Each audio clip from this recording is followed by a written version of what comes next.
Le service social et la mutualité chrétienne s'adressent essentiellement à des personnes en difficulté. Les difficultés sont essentiellement liées à un problème de handicap, à l'invalidité ou à la maladie chronique.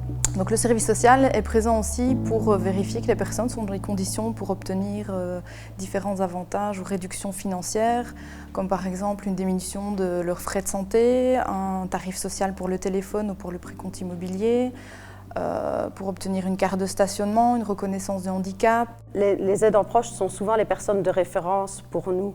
C'est souvent l'aidant proche qui vient même à la permanence pour avoir des informations et voir s'ils ne peuvent pas avoir de l'aide supplémentaire. Alors c'est important de faire appel au service social le plus tôt possible pour éviter qu'une situation s'aggrave ou devienne trop complexe ou trop urgente. On n'aurait pas les délais nécessaires pour agir en conséquence. C'est par exemple pour éviter une perte de revenus ou des situations familiales ou de travail qui pourraient se détériorer. Faire appel au service social permettrait d'avoir des pistes pour essayer de régler ce genre de situation.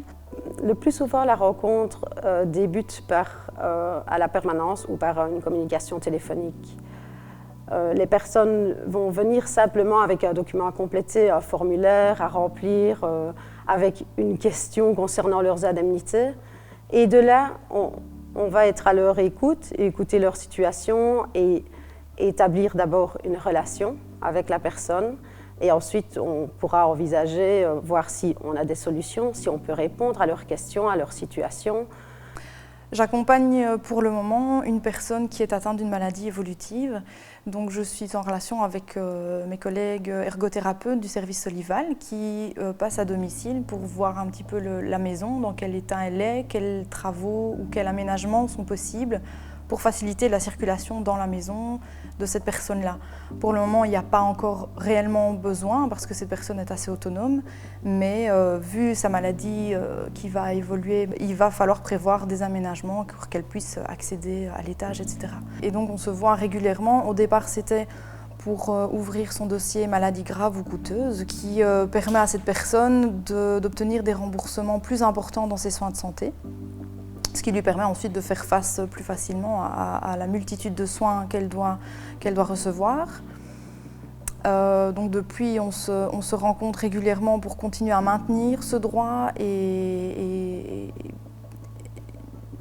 l'accompagner dans cette démarche lui permet de se défaire de tout ce côté administratif pour lequel elle n'a pas l'énergie. Elle est pour le moment dans ses soins et prendre un rendez-vous, ça demande déjà quelque part un effort de se dire qu'on va devoir encore aller voir un médecin, de devoir encore prendre des médicaments, de suivre les rendez-vous aux bons endroits au bon moment. Elle est tellement prise par tout cet aspect de sa maladie que l'aspect administratif, elle n'a plus trop l'énergie, n'a plus trop la concentration de remplir des documents et tout ce genre de choses-là. Donc on se rencontre pour que je puisse l'aider à faire ça et maintenir ses droits.